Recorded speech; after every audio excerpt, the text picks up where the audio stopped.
Remarcabil lider militar, unul dintre cei mai respectați, câștigă chiar și respectul inamicilor prin spectaculoasele victorii în calitatea sa de comandant al Africa Corps, supranumit Vulpea Deșertului, Erwin Rommel. Erwin Rommel s-a născut la 15 noiembrie 1991 la Heidenheim, Germania, ca cel de-al doilea fiu al profesorului Erwin Rommel și al soției sale, amândoi fiind de confesiune protestantă. Fiind interesat încă din copilărie de matematică și inginerie, a construit la vârsta de 14 ani, alături de un prieten, un planor care putea să zboare pe distanțe scurte, iar ulterior a dezasamblat și remontat o motocicletă. Totuși, deoarece notele sale nu erau suficiente pentru a-și continua studiile la universitate, ar fi luat în considerare să lucreze la o fabrică din apropierea orașului, având în vedere pasiunea sa pentru inginerie, dar tatăl său l-a împins către armată. Tânărul Rommel s-a înrolat în 1910 în regimentul 124 de infanterie Württemberg ca ofițer cadet. La scurt timp după aceea, în martie 1911, a fost trimis la școala de cadeți din Danzig. A absolvit-o la 15 noiembrie 1911 și a fost înaintat în grad, devenind locotenent în ianuarie 1912. În timpul școlii de cadeți, Erwin Rommel își întâlnește viitoarea soție, Lucia Maria Molin, s-au căsătorit în 1916, iar în 1928 vor avea un fiu, Manfred. Totuși, în perioada de studii, Rommel a mai avut însă o aventură cu Walburga în 1913, iar din această relație s-a născut o fiică. Devotamentul lui Rommel față de Lucia nu a oprit-o pe Walburga în a iubi, continuând să-l iubească și să-i rămână devotată, crezând că atâta timp când nicio altă femeie nu i-a oferit un copil, era o șansă ca acesta să se întoarcă la ea. Nu a făcut-o însă niciodată, iar în 1928, când aceasta a aflat că Lucia era gravidă, s-a sinucis. Rommel și Lucia au avut grijă de fata acesteia, susținând-o din punct de vedere financiar cât și sentimental, primind-o în casa lor. În timpul primului război mondial participă în campaniile germane din România, Franța și Italia, servind pentru prima dată timp de 2 ani în Franța. În septembrie 1914, în timp ce se confrunta cu 3 soldați francezi singur cu o pușcă goală, a fost rănit de un glonț în coapsa stângă. Respectat nu numai pentru curajul său, ci și pentru conducerea sa în implementarea de noi strategii și manevre pentru război. Cele mai excepționale victorii ale lui Rommel au venit în timp ce conducea trupele în Italia. Acesta a folosit o strategie de atac prin ieșiri din direcții surprinzătoare, creând confuzie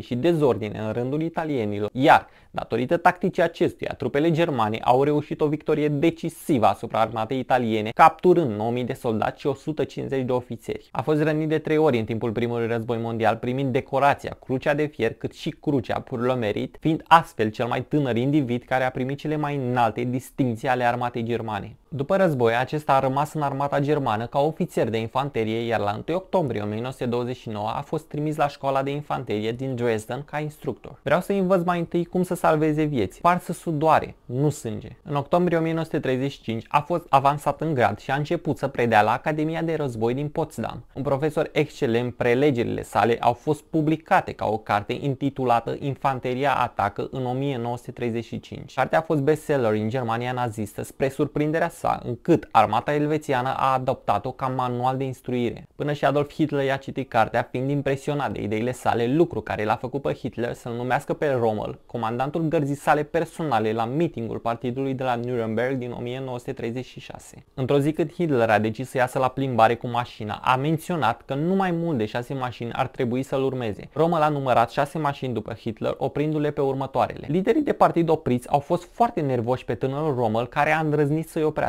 Însă după ce Hitler a primit plângeri de la liderii partidului referitoare la acea seară, a trimis după Rommel felicitându-l personal pentru treaba bine făcută. În 1938, după anexarea Austriei de către Germania, Rommel a fost numit comandant al școlii de ofițeri din Wiener Neustadt. Cu acordul lui Hitler, Rommel a avut șansa de a-și dovedi calitățile de comandant, iar în februarie 1940 acesta a preluat comanda diviziei 7 Panzer, care invada Franța în mai 1940. În timpul bătăliei, divizia și-a câștigat porecla de divizie fantomă, deoarece erau greu de urmărit, apărând de nicăieri, răspândind confuzie și teroare în rândul inamicilor. Când Benito Mussolini a cerut ajutor în Africa, Hitler nu a stat pe gânduri, iar la 3 februarie 1941 Rommel a fost trimis în Africa pentru a prelua conducerea trupelor germane, comandând noua forță germană Deutsches Afrika Korps. El va fi promovat în funcția de locotenent general, dobândind și porecla de Vulpea Deșertului datorită atacurilor sale agresive, spontane și rapide asupra inamicului. De asemenea, a fost văzut frecvent aproape de acțiune, conducând din mijlocul frontului, așa cum o făcuse și în primul război mondial, lucru ce a inspirat trupele aflate sub comanda sa. Ministrul propagandei Reich de la acea vreme l-ar fi prezentat și pe Rommel ca erou către publicul german de acasă. Rommel a reușit să cucerească în urma bătăliei bătăliei de la Gazala, portul Tobruk, la data de 21 iunie 1942. Acesta a inclus capturarea peste 35.000 de soldați britanici. La aflarea veștii, Hitler l-a promovat pe Rommel la gradul de mareșal. Rommel mai avea doar 57 de tancuri rămase și a fost nevoit să aștepte sosirea de noi provizii înainte de a se îndrepta spre Egipt. În acest timp l-a vizitat pe Hitler la Berlin. Următoarea ofensivă a lui Rommel l-a dus la 113 km de Alexandria. Situația era atât de gravă încât Winston Churchill făcuse o călătorie până în Egipt pentru a descoperi ce era de făcut. La 8 august 1942, Auchinleck a fost înlocuit de generalul Harold Alexander, iar generalul Bernard Montgomery a devenit comandant al armatei a 8-a. Până în 1943, Bernard și armata sa făceau pași mari în a limita avansarea Axii și începeau să forțeze retragerea acestora. Pentru a menține o șansă de victorie în Africa, Rommel a recomandat o scurtare a frontului de la 400 de mile la 100 și că trupele ar putea fi folosite mai bine ducându-le în Italia pentru a se apăra împotriva unei invazii în sudul Europei. El apela personal la Hitler și la înaltul comandament, dar recomandările sale au fost respinse. Rommel a rămas la comanda trupelor în Africa pentru încă 3 săptămâni, dar s-a întors în Germania înaintea bătăliei de la Mareth. Există diverse explicații cu privire la motivul pentru care Rommel nu a rămas la comanda trupelor sale până la capăt. Desmond Young, care a scris una dintre primele biografii ale lui Rommel, descrie faptul că Rommel a zburat din nou în Germania pentru a-i cere lui Hitler permisiunea de a salva trupele rămase în Africa. Cererea sa a fost refuzată, la fel ca aceea de a reveni în Africa. Puterile Axii s-au predat în Tunisia la 13 mai 1943. La 1 ianuarie 1944 este mutat în nord-vestul Europei, în Normandia, la conducerea grupului de armate B pentru a organiza apărarea împotriva aliaților și a menține moralul soldaților. La 6 iunie 1944 are loc cu succes operațiunea Overlord, ceea ce îi determină pe Rommel și Jed von Rundstedt să-i ceară lui Hitler acordul pentru retragerea forțelor armate într-o poziție mai sigură pentru a nu pierde definitiv lupta pentru Franța. Cei doi însă înțeleg că Hitler nu vrea să capituleze, ba mai mult, aceștia cred că prin atitudinea sa Hitler urmărește de fapt distrugerea Germaniei. Înfrângerea era inevitabilă, iar Rommel, care nu urmase ideologia nazistă de-a lungul războiului, a vrut să negocieze pacea cu aliații. În acest timp, anumiți oameni i-au sugerat că ar putea prelua conducerea dacă Hitler ar fi răsturnat. Fără să știe însă, acești oameni intenționau să-l asasineze. 17 iunie 1944, Rommel este victima unui atac aerian în timp ce se afla mașina sa fiind trimis la spital în Germania. La 20 iulie 1944 are loc tentativa de asasinare a lui Adolf Hitler. În timpul torturilor celor care au organizat complotul a fost adus în discuție și numele lui Rommel. Rommel era de acord că guvernarea lui Hitler trebuia să înceteze, însă se opunea asasinării acestuia pentru că, pe lângă faptul că ar fi transformat într-un erou, ceea ce nu era de dorit, ar fi determinat și un război civil în Germania și Austria. Astăzi, opinia generală a istoricilor este că mareșalul știa anumite detalii despre complot, nu se știe însă cât, dar cu siguranță nu a participat activ. Hitler a ordonat ca Rommel să fie executat, dar nu ar fi vrut ca popularul general să fie judecat în mod public pentru trădare. Doi ofițeri au vizitat casa lui Rommel în octombrie, în timp ce acesta se recupera în urma atacului, dându-i se două posibilități. Fie înghite o capsulă cu cianură și este înmormântat cu onorul, fie este judecat public și spânzurat, iar familia sa pierde întreaga avere. Rommel a optat pentru sinucidere, iar mai apoi mareșalul a fost înmormântat cu onoruri militare, unde propaganda nazistă declarase că acesta a murit în urma atacului asupra mașinii sale. Genul tactic al lui Rommel, capacitatea sa de a folosi resurse limitate și umanitate de care a dat dovadă, i-au adus mult respect și glorie din partea prietenilor și a dușmanilor. Rommel a implementat trupelor sale un puternic cod de cavalerie, conduită și umanitate, fie că e pe timp de pace sau război. Hitler a considerat această atitudine ca fiind un semn de slăbiciune. Trupele lui Rommel nu au fost niciodată găsite vinovate de crime de război, iar el a tratat întotdeauna cu omenie soldații capturați. Rommel a respins ordinele de a ucide soldați evrei sau civili. A fumat niciodată, rare ori punând gura pe alcool, fiind de altfel foarte cumpătat. Asta a fost tot, vă mulțumesc că v-ați uitat, nu uitați să dați like și să vă abonați, iar dacă vă place acest videoclip să-l împărtășiți și cu prietenii voștri pentru că mă ajută foarte mult și mă motivează să continui. Noi ne vedem data viitoare, dar până atunci, la revedere!